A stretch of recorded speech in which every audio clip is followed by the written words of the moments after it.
इस बदलती हुई दुनिया का खुदा कोई नहीं, सस्ते दामों में यहाँ हर रोज खुदा बिकते हैं। सार ये है कि अब इस कलयुग में पैसे कमाने के लिए उसको बेचा जा रहा है जिससे उसकी उत्पत्ति हुई है। मतलब समझाने की जरूरत नहीं है, क्योंकि अब तक आपके सामने रणबीर अलाहाबादिया से जुड़ी खबरें पहुंच गई होंगी, जिसे हम कुछ वाक्यों में बयां करें तो बेशरम समय रैना के YouTube show India's got talent में पीआर टीम के जरिए पब्लिसिटी पाने वाले यूट्यूबर रणबीर अलाहाबादिया जज के रूप में शामिल हुए थे। इस शो में हर एपिसोड में नए कंटेस्टेंट को परफॉर्म करने का मौका मिलता है।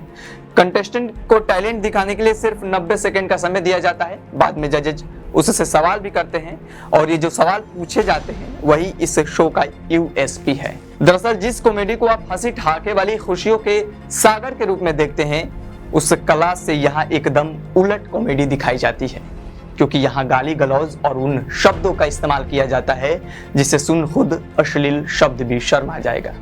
असल में इंडिया गॉट टैलेंट में बोल्ड कॉमेडी कंटेंट को परोसा जाता है, जिसमें अलाहाबादिया ने पेरेंट्स पर अश्लील और अनावश्यक सवाल पूछा।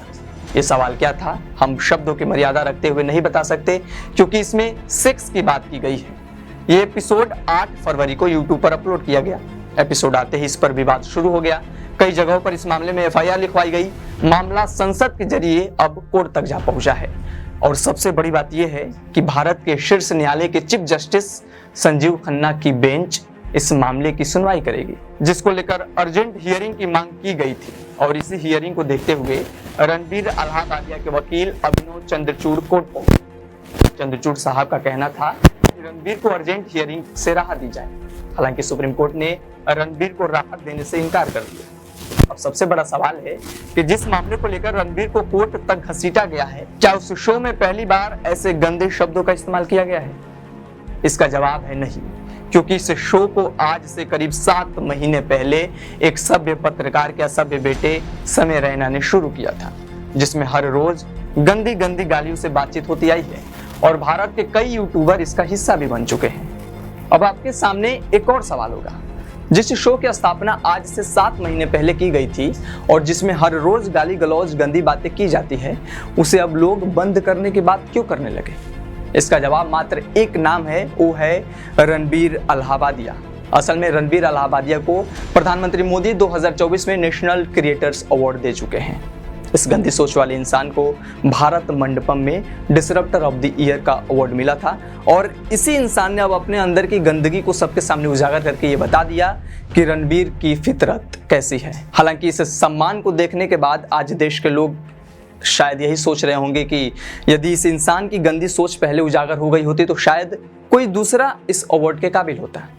यहाँ आगे बढ़ने से पहले द इनसाइट आपसे सवाल करना चाहता है, क्या रणबीर, समय और अपूर्वा जैसे लोगों को सजा देकर समाज में सुधार लाया जा सकता है? क्या इससे समाज में अश्लील बातें होनी बंद हो जाएंगी?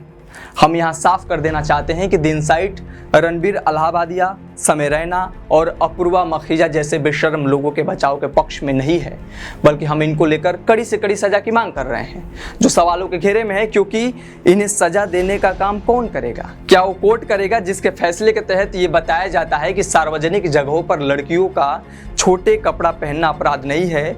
या वो संसद करेगी, जिसमें इस पर केवल चर्चा होती है लेकिन इसको लेकर कोई पुख्ता कानून नहीं बनाया जाता? असल में हम ऐसी बात इसलिए कर रहे हैं क्योंकि आपकी स्क्रीन पर एक मीडिया हेडलाइंस फ्लैश हो रही होगी। यह हेडलाइन देश के प्रतिष्ठित मीडिया ग्रुप इंडिया टुडे से जुड़ी एक संस्था की है, जो साफ साफ बता रहा है कि कोर्ट भारत की लड़कियों को सार्वजनिक स्थानों पर छोटे कपड़े पहनकर घूमने का आदेश देता है, भले ही इससे समाज में रह रहे लोग खुद को असहज ही महसूस क्यों न कर रहे हो। आपको जानकर हैरानी होगी कि यह फैसला सुप्रीम कोर्ट के आदेशों को मानने वाली दिल्ली की हाई कोर्ट ने सुनाया है, जहां निर्भया जैसे दर्दनाक रेप की घटना घट चुकी है। असल में हम यहां कोर्ट के फैसले का विरोध नहीं, बल्कि समाज में रह रहे लोगों की सोच को बता रहे हैं। दरअसल छोटे कपड़े पहनने से जुड़े इस केस में एक पुलिसकर्मी ने याचिका दाखिल की थी। उस याचिका में कहा गया था कि इन महिलाओं ने छोटे कपड़े पहनकर अश्लील डांस की, जिसे समाज स्वीकार नहीं कर सकता। लेकिन अदालत ने इस पर बिना किसी टिप्पणी के सभी 7 महिलाओं को बरी कर दिया। क्योंकि पुलिस वाला ये साबित नहीं कर पाया कि वे घटना के वक्त उन महिलाओं को सच में देखा था या नहीं। असल में भारत की अदालतें सबूत और गवाह के आधार पर अपने फैसले सुनाते हैं, इसलिए इस लिहाज से ये फैसला उन लड़कियों के फेवर में गया। लेकिन न्यायाधीश की कुर्सी पर बैठे वो इंसान कम से कम लड़कियों को अच्छे से कपड़े पहनने की हिदायत तो दे ही सकते थे। हालांकि जज साहब इस पर कुछ भी बोलना उचित नहीं समझे और इसी सोच वाले इंसानों के समर्थन से ही रणबीर, समय और अपूर्वा जैसे लोग असामाजिक तत्व बनते हैं। ऐसा नहीं है कि रणबीर, इलाहाबादिया, समय रैना और अपूर्वा जैसे बेशर्म लोगों को सजा नहीं मिलेगी, बल्कि इन्हें सजा दी जा सकती है क्योंकि इस मामले में FIR दर्ज है, मामला कोर्ट तक जा पहुंचा है और उन्हें भारतीय न्याय संहिता की धाराओं के तहत दंडित भी किया जा सकता है। लेकिन क्या सजा मिलने के बाद ऐसी अश्लील बातें समाज में होनी बंद हो जाएगी? असल में ये सवाल हम इसलिए पूछ रहे हैं क्योंकि इंडिया गॉट लेटेंट के हर एपिसोड को औसतन 30 से 40 मिलियन व्यूज मिलते थे, यानी हर एपिसोड को करीब 3 से 4 करोड़ लोग देखते थे। और ये जो आंकड़ा है वही हमें सोचने के लिए मजबूर कर देता है कि जब तक ऐसी गंदी मानसिकता को पसंद करने वाले लोग रहेंगे तब तक भारत जैसे गुरुकुल की परंपरा देने वाले देश में भी अश्लील बातें होनी बंद नहीं होगी, क्योंकि ये करोड़ों लोग इनके कंटेंट को देखेंगे, इसे लाइक करेंगे, शेयर करेंगे और फिर भारत के अधिकतर शहरों से कंटेंट क्रिएटर्स पैदा होंगे जिनकी दिन और रात व्यूज को काउंट करने में बीत जाएगा, भले ही इसके लिए उन्हें खुद के साथ अपने माँ बाप को बेइज्जती क्यों न करना पड़े।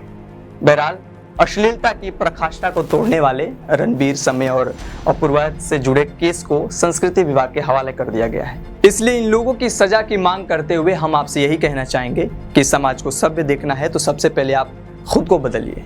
जब आप बदलेंगे तभी ये जग बदलेगा और आपकी सोच ही ऐसे अश्लील कंटेंट को बहिष्कार करेगी।